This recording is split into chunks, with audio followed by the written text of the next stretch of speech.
අද මම මේ වීඩියෝෙන් කතා කරන්න යන්නේ කරාටේ පටන් ගන්න ඉන්න බිගිනර් කෙනෙක්ට. ඒ කියන්නේ කරාටේ මුලින්ම පටන් ගන්න කෙනෙක්ට සාමාන්‍ය කරාටේ වලට අලුතෙන් පිවිසෙන කෙනෙක් දැනගත යුතුම කරුණු.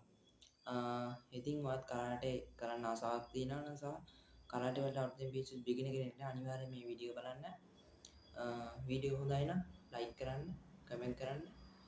ඔයාලට දැනගන්න තියෙන දේවල් තියෙනවා නම් මට කමෙන්ට් කරන්න. මම ඒවට උත්තර දෙන්න.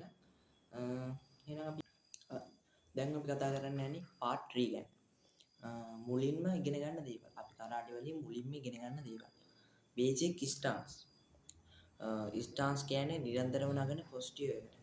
ඒ කියන්නේ අපි කරාටේ වල කාතා තියෙනවා. කාතා කියලා දෙයක් තියෙනවා. ඒ කාතා ගන්නකොට අපිට ගොඩක්ම බලපාන දෙයක් තමයි ස්ටාන්ස් කියන එක. අපි කරාටේ කරනකොට අපේ ස්ටාන්ස් හරියට තියාගන්න. මම තවත් වීඩියෝකින් ස්ටාන්ස් ගැන ගේන්නම්. ඔයගොල්ලන්ට ගේ ගැන කියලා දෙන්නම්. හරි. අපි දැන් කතා කරන්න යන්නේ සාමාන්‍යයෙන් අපි කරාටේ වලින් ඉගෙන ගන්න දේවල් ගැන. හරි. මූලික හතරක් තියෙනවා. තව තියෙනවා ගොඩක් දේවල්. මූලික හතරක් ගැන අපි කතා කරමු. බේසික් පන්චස්. කරාටේ වල ප්‍රධානම දෙයක් තමයි පන්චස් කියන එක. බේසික් පන්චස්. ප්‍රධාන පන්චස් තියෙනවා. හරිද? මම නම් දෙකක් විතර කියන්න. ඕයිසුකි කියලා එකක් තියෙනවා. ජියෝකිසුකි කියලා එකක් තියෙනවා. ඕයිසුකි ජියෝකිසුකි කියලා දෙකක් සාමාන්‍යයෙන් ප්‍රධාන දෙකක් තියෙනවා. ජියෝකිසුකි කියලා. ඊළඟ තියෙනවා බේසික් බ්ලොක්ස්. ගෙඩම්බරයි තියෙනවා. එතකොට ගොඩක් බ්ලොක්ස් තියෙනවා. අපි ඒව ගැන තවත් වීඩියෝකින් කතා කරමු. ආජීවකය කියලා එකක් තියෙනවා. ආජීවකය කියලා බ්ලොක් එකක් තියෙනවා. ප්‍රධානම දෙයක් තමයි ගෙඩම්බරයි. ගෙඩම්බරයි බ්ලොක් එක ප්‍රධානම එකක්. මේ කරාටේ වල කාතවල ප්‍රධානම දෙයක් තමයි මේ ගෙඩම්බරයි කියන්නේ. මගෙන් කික්ස් ගැන කතා කරොත් එහෙම තියෙන මායිගේරි කික් තියෙනවා. නැත්තම් මේ මායිගේරි කික්ස් වගේ තමයි මායිගේරි කික් තියෙනවා. තව තියෙනවා කික්ස් වගේ. ප්‍රධාන මූලික දෙයක් තමයි මායිගේරි කික්. කාතා කියලා දෙයක් තියෙනවා. හරිද? මෝස් එකතු කරපු රෝඩින් එකක්. ඒ කියන්නේ මූවි එකක් වගේ අපිට ඒක. ඒක ගැන මම තවත් වීඩියෝකින් ගේන්නම්. කාතා ප්‍රධානම දෙයක්. අපි කරාටේ වලින් ඉගෙන ගන්න ප්‍රධානම දේවල් ටිකක් තමයි මේ ටික. පාර්ට් 4 කරාටේ පටන් ගන්න කලින් දැනගන්න ඕන දේවල් තියෙනවා. අපි හතරක් ගැන කතා කරමු. ඔය ඔක්කොටම කලින් හොඳ ඩෝජෝ එකක් හොයාගන්න ඕනේ. හොඳ ඩෝජෝ එකක් කියන්නේ ක්ලාස් එකක්. හොඳ පන්තියක් හොයාගන්න ඕනේ. මොකද හොඳ පන්තියකින් තමයි අපි හොඳ සෙන්සර් කෙනෙක් බවට ළඟා කරවන්නේ. සෙන්සර්ගේ උපදෙස් අනිවාර්යෙන් අවශ්‍යයි. සෙන්සර්ගේ උපදෙස් අනිවාර්යෙන් අවශ්‍යයි. සෙන්සර්ගෙන් දන්නේ නැති දේවල් අහන්න, දන්නේ නැති දේවල් ඉගෙන ගන්න සෙන්සර්ගේ උපදෙස් අනිවාර්යෙන් අවශ්‍යයි. ඔයාලට මේ කරාටේ අනිත් ඊටක තමයි උණුසුම් කරලා අපි ඇඟ උණුසුම් කරලා වර්ම් අප් කරනවා. ඒ කියන්නේ සාමාන්‍ය කරාටේ පන්තියේදී ඕක කරනවා. කරාටේ ක්ලාස් එකේ ඩෝජෝ එකේදී ඕක කරනවා. ඇඟ උණුසුම් කරලා තමයි ඊළඟ ස්ටෙප්ස් වලට යන්නේ. ඇඟ උණුසුම් කරනවා කියන්නේ සාමාන්‍ය වාහිතන උදාහරණයක් ගන්න මෙහෙම. මම දැන් ව්‍යායාම කරන්න හදන්නේ. ව්‍යායාම කරන්න කලින් අපි ඇඟ උණුසුම් කරගන්නවා. ඒ කියන්නේ ඔයාලා නිකන් හිතන්න එක තැන දුවනවා. වට 10ක් දුවනවා. අන්න ඒ වගේ ඒ වගේ දුවන ගමන් අත කරකවන පිටිපස්සට කරකවන ඉස්සරහට කරකවන වගේ චේන්ජ් කරගෙන ඒ වගේ ඒවා තියෙනවා. ඒ වගේ ඒවා කරන්න පුළුවන්. ඊළඟ එක අපි මේකෙන් අපි කියන්නේ පටන් ගන්න කලින් දැනගන්න ඕන දේවල් තුනක් ගැන තමයි අද මේ වීඩියෝකින් කතා කරන්නේ. ඊළඟ එක පාර්ට් 4 5 පාර්ට් 5 කියන්නේ පස්වෙනි පාර්ට් එක. බිග්නර්ස්ලාට උපදෙස්. බිග්නර්ස්ලාට උපදෙස් වශයෙන් මේ හොඳට මතක තියාගන්න. මේ අනුගමනය කරන්න. ඉක්මන් වෙන්න එපා.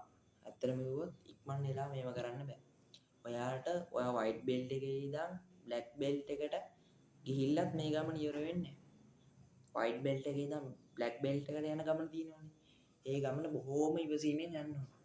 අනිත් එක තමයි තමන් තමාට අවංක වෙන්න ඕනේ.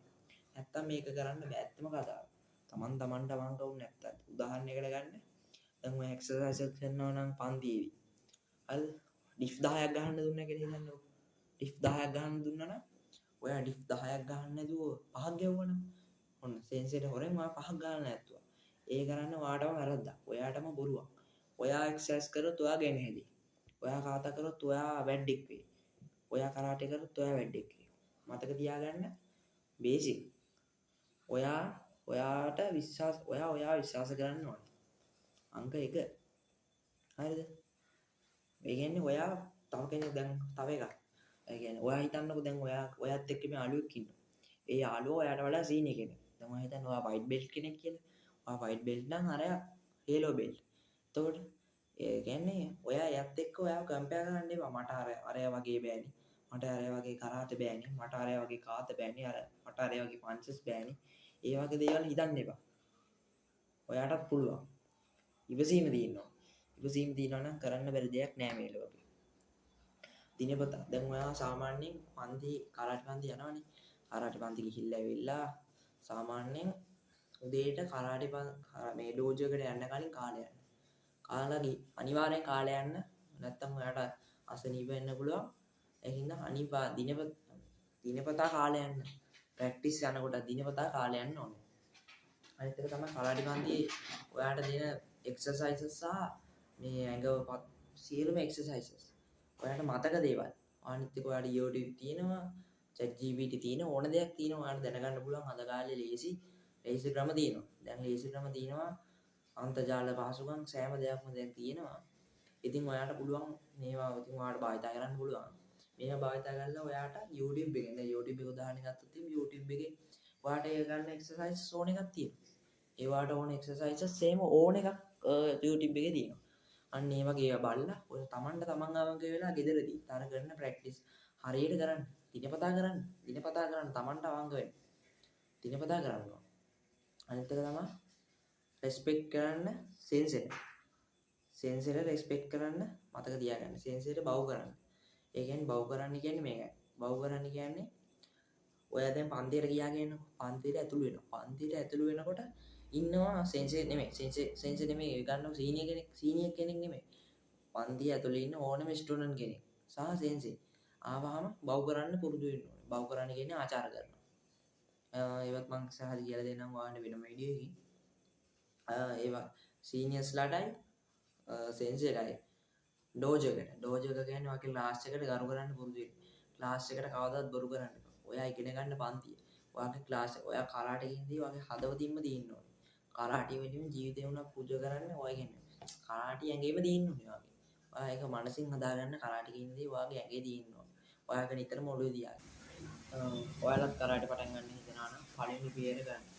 මම මේ කියන ස්ටෙප් ටික හොඳට ඔළුවේ තියාගෙන කරාටි තමන්ගේ ඇඟේ තියාගෙන වැඩ කරන්න. තමන් විශ්වාස කරන්න. ආත්ම විශ්වාසය තියාගන්න. කන්ෆිඩන්ස් එක හදාගන්න. කවදාවත් තමන්ට බොරු කරන්න එපා. ඉතින් මේ වීඩියෝ එක ඔයාලට වටිනවා නම් ඔයගොල්ලෝ මේකෙන් දෙයක් ඉගෙන ගත්තා. අනිවාර්යයෙන්ම අමතක කරන්න මගේ channel එක subscribe කරන්න, bell icon එක click කරන්න, like කරන්න කියලා මම ඕගොල්ලන්ගෙන් ඉල්ලනවා.